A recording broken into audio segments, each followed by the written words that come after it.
Hey yo, it's your boy iNTeLL, a second generation woo. You are now tuned in to Shaolin Entertainment, baby. This is Renaissance art without the nudity. I was good with the books, but chose the movie scene and the music dream. I think I failed both. I feel like Leonardo in the woods with the bear coat. Now please be careful, don't let them think you crazy. You provide food and shelter and put clothes upon these babies. I finally got you locked down on Shaolin Entertainment, Yes, brother. sir, yes, I had to search high and low, looked everywhere on Shaolin, but I finally found you. Did some detective work.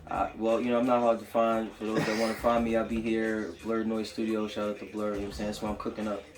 Yeah, so, alright, how you been passing time during this pandemic? During the pandemic, I utilized that time to create this album that I just released, Computers for the Hood. That's out on all platforms, vinyl available now. Also, just to build a network with other artists that, you know, I felt I needed to reach out to, you know what I'm saying, extend the network, really just to keep sane, you know what I'm saying? So, yeah, I just utilized the time to put work in and be more progressive. That's a fact, and I can vouch for what you're saying because as soon as you seen what I had going on, I think as soon as you came across Shaolin, you DM'd me immediately like, yo, I like what you're doing. Let's build. Let's see how we can help bring Staten Island together. Facts. And so I really appreciate what you're doing. We got common goals. And absolutely. Thank you for reciprocating, because a lot of people, you know, will receive a DM and see it and be like, all right, whatever, you know what I'm saying? But she was like, nah, I like what you about, so let's, you know what I'm saying? Let's link and build and see what we can do. We all bleed red and we all breathe clear. You know what I mean? We gotta remember significance in the world, but insignificance in terms of the universe. Facts. So it's our first time having you here at Shaolin. You don't know it yet, but you're gonna be a return visitor. Absolutely. You know what I'm saying? Whenever y'all like to have me, I appreciate y'all letting me utilize this time and your space to shed my message. But this is our first time having you, so we gotta start from the beginning. That's cool with you? Of course. Ask me anything. I'm open book. Alright. So where was he born? Where was he raised? I was born Staten Island, New York, Park Hill. Well, I was born in Staten Island University Hospital. I wasn't born in Park Hill. Yeah. But my mother was living in Park Hill at the time, 225, Apartment 5S. And I was living in Park Hill for most of my life, all of my life, up until March 1994. Actually, no, I was living in Park Hill even after that too. But in March of 1994, I was a survivor of gun violence in Stapleton. I got shot as a result of a ricochet because dudes was in a crossfire shootout. And we're gonna get into that. We're gonna get into that. I know. I'll follow up and elaborate more. But because of that is why my father decided to move me and my mother out of Park Hill, and then I spent the rest of my life living like Mid-Island, like around New Springfield. Yeah, shout out to Park Hill. You know Facts, what I'm all day, every day, baby. Foundation. So you came up with your mother and father coming up? They tried to make it work. Okay. They tried to make it work. Okay. You don't have to elaborate on that if you don't want to. But so tell me what it was like coming up in Staten Island.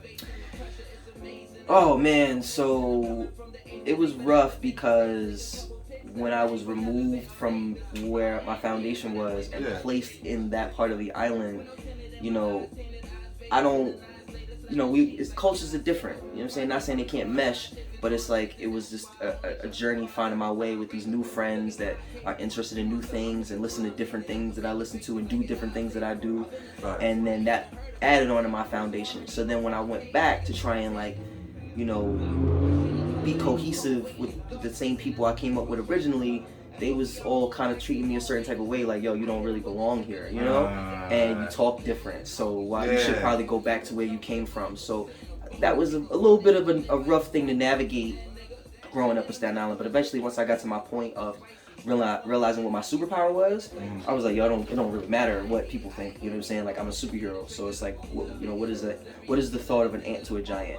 And what's I the just purpose of stepping on ants? You know what I'm saying? Well, no, I'm not gonna step on no ants. I'm just saying I'm not gonna be one of those people that's gonna sit there and try and figure out what all these ants are thinking. I'm a giant. I got places to go. I got giant things to do. So once I realized my superpower and I unlocked it, I just applied all my whatever I was feeling about anything in life, positive, negative, into that, and that's how it became iNTeLL and all the career and everything like that. I hear that. So I mean, that's dope. That's crazy, man. Because in this life, like you just blew my mind for a second. My bad. But oh yeah, that's what I was saying. My bad. I lost my train of thought. a lot of times on this earth, people don't understand their divinity. So oftentimes they aren't aware of like their worth, and they're divulging their energy to people who aren't worth their time. They're a shining light, and it's already enough that we're living in a world full of darkness. When these people are actually literal living leeches who are void of purpose, they literally manifest a void which will suck the energy directly out of you. So you're trying to put shine a light into something that won't reciprocate the glow. Exactly. And it's easy to start feeling really drained on this earth. I mean, after 15 years and having a lot of leeches around you and not realizing what they were, and then entering into that level of understanding where you know what they are and you still keep them around, because it's a process to remove them still, you know what I'm saying? You can't just rip a leech off, you might bleed out, you know? You gotta slowly take it off, or you gotta get the lighter and slowly burn it off and stuff, and that's all a process. So, but I would say I'm at a point where I've realized where those leeches are, and I'm keeping them distant from me, and I'm getting replenished, and I'm ready to just keep giving people dope music and delivering dope messages however I can. All right. So before we get too far into your story, let's just double back real quick to. I know you're probably tired of getting this question, hearing about this, but like I said, we got to start from the beginning. And a lot of people don't know about this. That's true. So could you tell me about the issue about when you were actually shot as a child? So it was March 1994. I was going to a birthday party with a babysitter, and my mother had to work. The babysitter was supposed to take a cab from Park Hill to Stapleton. The McDonald's actually over on Bay Street. Yeah. You know? Yeah. Because it's another thing, bro. Like, yo, this is so crazy. At 29, talking about it and having like full control over the story and full awareness instead of just telling people what I've been told all my life, right? Yeah. And then like working in that area and I've eaten at that McDonald's so many times in the last week. And it's crazy. That's the McDonald's I was supposed to go to that I almost lost my life. It's wild. Anyway, supposed to go to that McDonald's on Bay Street, because they always said Stapleton. Like, it's not in Stapleton. Because I used to think, like, where is there a McDonald's as I'm getting older? Where the fuck is there McDonald's in Stapleton? Yeah. That don't make no sense. But it was that McDonald's because they had the play area that they used to let niggas in, right? Mm-hmm, That's where the birthday party was happening. And now that I think about it geographically, from Stapleton to that McDonald's, it's not that far. Like, she really should have just took the cab, bro. Like, anyway, she was giving money for a cab. She kept that money and was like, we're gonna walk. Right? Yeah. Now, not only am I 2.5, so I'm not fit for that walk, but it's getting dusk. It's getting dark, you know? But even if it wasn't, like, yo, people be outside, bro. Even back then, 94? Yeah, that was 94, a different bro? time. That people was a be different outside. time. So, what was she thinking? Anyway, she decides to walk. By the time we get to Stapleton, Broad Street, now that I could tell a story because I've lived in this area. It's crazy, bro. Yeah. It's crazy. Reciprocating the story that you was told versus telling it. Anyway, over there on Broad Street and there was a shootout. I don't know, dudes was, rival dealers or, security guards and police, like whatever it was a shootout, and one of the bullets ricocheted either off that black fence or a brick wall, and it went through my hand. No, sorry, that's the story I'm used to telling. Now I realize it went through my back, through my kidney, out my hand. My hand was the exit wound, right? And so you got shot, and the bullet went through into your back, through my back, pierced my spine, destroyed my left kidney, out my hand, and I was just on the ground bleeding out. And she, from what I'm told, again, I don't really remember. From what I'm told, she really made no effort to try and like grab me and get on top of me, which is a natural instinct you think people would do if there's a shootout. You know what I mean? Like, we just see the thing on the news. The sister, her natural instinct in that moment was to get on top of her brother, if you are a human being. And we hit the West Coast, my son get popped because niggas was banging out in the fucking jacks. Yeah. And my little man's down there, and he get caught in the crossfire while niggas are trying to kill each other. My God. And then one of the dudes who was in the crossfire, he picks him up, uses him as a shield on some sucker shit. To try to get out of the way, was getting ready, the heat that was coming on his back. Yeah. So niggas trying to tear him up.